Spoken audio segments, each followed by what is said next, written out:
आजकल जैसे लोग प्रसारित कर रहे हैं कि ये रास लीला है, ये रास है, यही रास नहीं था। जो गोपियां थी भगवान श्री कृष्ण के साथ रास करती थी, वो कोई साधारण गोपियां नहीं थी।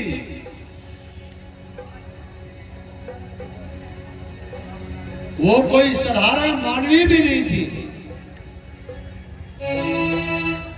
गोपी प्रेम की ध्वजा जिन गोपाल किए बस अपने उर्धर श्याम भुजा। गोपी प्रेम की ध्वजा, ये गोपियां जिनके विषय में लोग नाना प्रकार की भ्रांतियां हमारे समाज में फैलाते हैं, ये गोपियां बिल्कुल भी ऐसी नहीं थी। ये गोपियां साक्षात वेद की ऋचाएं थी।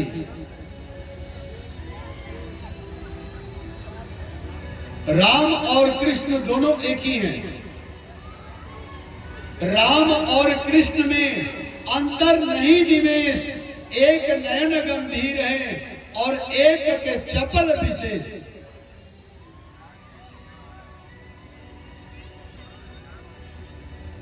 रामावतार में राम जी जब मिथिला में गए और मिथिला की मिथिलानियों ने जब राम जी को देखा तो सारी मिथिलानियां राम जी को हृदय से लगाना चाहती थी। राम जी ने कहा नहीं, अभी नहीं। क्यों? अभी मर्यादा में है। अगर आपको वास्तव में ही मुझे गले से लगाना है तो आप द्वापर के अंत में, कलयुग के प्रारंभ में जन्म लेना, ब्रजमंडल में आना, वहां पर जब मैं रास करूंगा तो आप हमारे सानिध्य में आना। एक कुछ तो इनमें से जो है गोपियां थी। कुछ भगवान राम जब दंडकारण्य में, भाई जी आप लोग भी बैठ सकते हैं, जगह है पर्याप्त बैठने के लिए। खड़े खड़े कथा नहीं श्रवण करना चाहिए। आप लोग बैठ जाइए, बढ़िया बिछावन की व्यवस्था है और आप लोग भी शिक्षित हैं, योग्य व्यक्ति हैं, बैठने की व्यवस्था में कमी नहीं है। पीछे पर्याप्त जगह भी खाली है। आप लोग भी अपना अपना जगह लेकर के बैठ जाएंगे तो अच्छा लगेगा। खड़े होकर के नेताजी का भाषण सुनना चाहिए। पता नहीं रैली में कब दंगा हो जाए।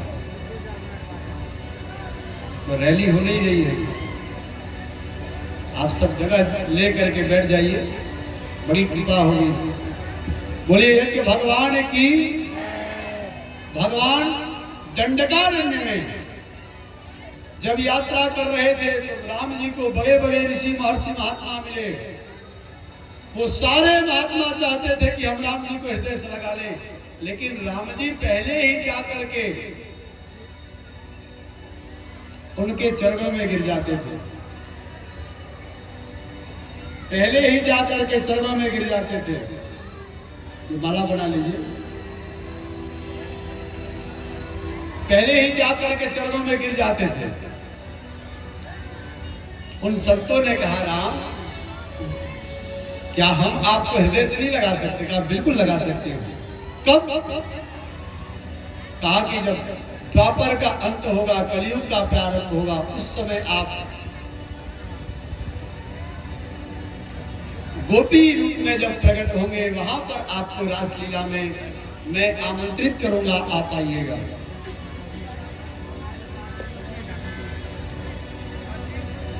कुछ तो इनमें से साधु संत गोपी बन करके आए, कुछ वेद की ऋचाएं गोपी बन करके आई। ये कोई साधारण मानवी नहीं थी, ये कोई साधारण ग्वालिन नहीं थी। आप विचार करके देखो, जिस समय बाल कृष्ण भगवान मधुर बंसी को बजाए, सारी गोपियां वहां पर प्रकट हो गईं। उनके बीच से बाल कृष्ण भगवान गायब हो गए।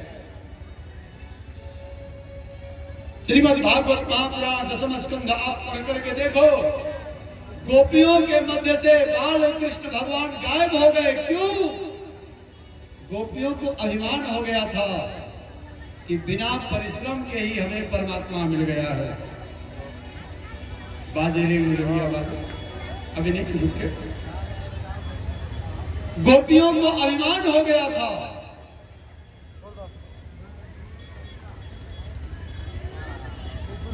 उसी समय भगवान अंतर्ध्यान हो गए। अब आप विचार करना श्रीमद् भागवत महापुराण के शब्दों पर, सुखदेव जी के शब्दों पर, मेरे किसी के शब्दों पर नहीं, बनी बनाई बातों पर नहीं, सुखदेव जी ने गोपी गीत लिखा है, गोपी गीत का वर्णन किया है। आप YouTube पर भी सर्च करके देख सकते हैं, गूगल पर भी आप गोपी गीत लिख करके देख सकते हैं। श्रीमद् भागवत महापुराण में गोपियों ने भगवान के विषय में क्या कहा। जब वो अंतर्ध्यान हो गए तो गोपियों ने कहा, जयति तेधिकम। गोपी गीत श्रीमद् भागवत महापुराण का प्राण है।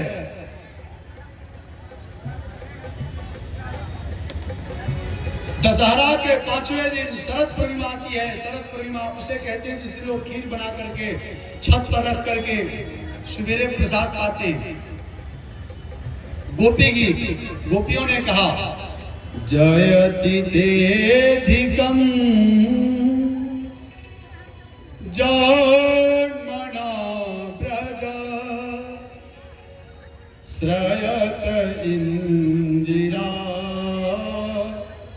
शाश्वत दायित्व दृश्यता दीक्षुतावका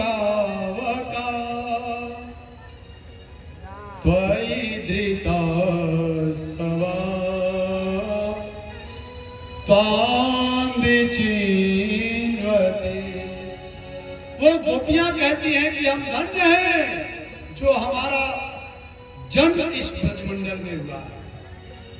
वो गोपियां कहती हैं कि आए कृष्ण, तू चला कैसे गया इन करीलों में, तुम्हें तो गायब होना ही नहीं था, तुम गायब कैसे हो गए। ये जंगल है, ऊंचे पहाड़, बालू बयार, निश्चल बानर का डर भगवान यहाँ हमेशा बानर भालू जंगल में घूमते रहते हैं। अरे जंगल में कांटे होते हैं और तुम फगार्पितम नाथ ते पदम शीलत्रिगांकुरे छीदती। गोपियां कहती है कि अरे भगवान, आप तो नागराज पर सोने वाले हो। हरि फगार्पितम नाथ ते पदम, आपके चरण कमल हमेशा नागराज पर रहते हैं। कितना मुलायम होता है। और ये जंगल त्रिकुट से भरा हुआ है, यहाँ आपका जाना उचित नहीं है। और गोपियां कहती हैं, दोस्तों साधारण मानवी के बस की बात है ये शब्द कहना। गोपियां कहती हैं, तव कथामृतम तप्त जीवनम कवि विरीडितम कल्मषापहम्। गोपियां कहती हैं कि ऐ परमात्मा, ऐ श्री कृष्ण, तुम्हारी जो कथा है, ये कथा कली से कलुषित प्राणियों के लिए अमृत के समान है। कितनी भाव विभोर है गोपियां। भगवान सर्वथा भाव में ही विराजमान होते हैं, हमेशा भगवान भाव में ही बसते हैं। गोपियों के जब इस प्रबल भाव को भगवान ने देखा तो भगवान उन गोपियों के मध्य प्रकट हुए। सुखदेव जी कहते हैं कि राजन, 21वें अध्याय में गोपी गीत है श्रीमद् भागवत महापुराण के 10वें स्कंध में। एक पूर्वार्ध में 31वें अध्याय में गोपी गीत है और 32वें अध्याय में भगवान प्रकट होते हैं। भगवान कहते हैं, प्रथम श्लोक 32वें अध्याय का, भगवान प्रकट होते हैं, तासामाभिर्भुक्षोरी समयोन्मुखाम्बुजः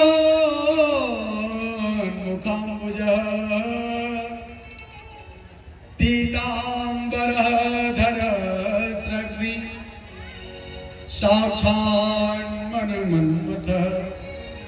एष नारायणः श्रीमान् क्षीरोर्मणिकेतनः नागप्रत्यज्य संतुज्य यागतो मथुरापुरी। भगवान क्षीर सागर में शयन करने वाले नारायण भगवान अपने गोपी स्वरूपा भक्तों के भाव से प्रकट होकर के आ गए।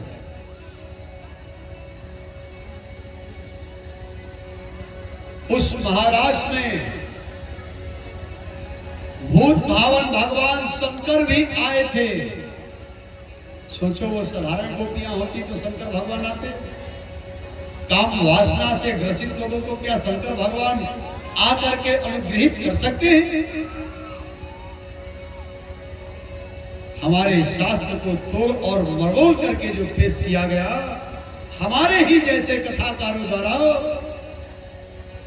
गोपियों के विषय में और भगवान श्री कृष्ण की रासलीला के विषय में जब तोड़ मरोड़ करके परोसा गया, तो आजकल तो लोग छोटी छोटी वीक पॉइंट को खोजते फिरते हैं कि है क्या। रास विषय कोई साधारण नहीं है, बहुत गहन का विषय है। इसके लिए आपको श्रीमद् भागवत महापुराण पढ़ना होगा।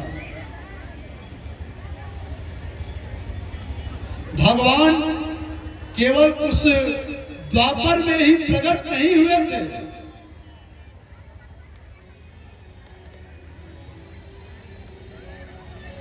भगवान गोपियों के उस द्वापर में गोपियों के हृदय के अंतःकरण में प्रकट हुए थे। और एक को हम बहुत श्यामा प्रजायते की नीति का आश्रय लेकर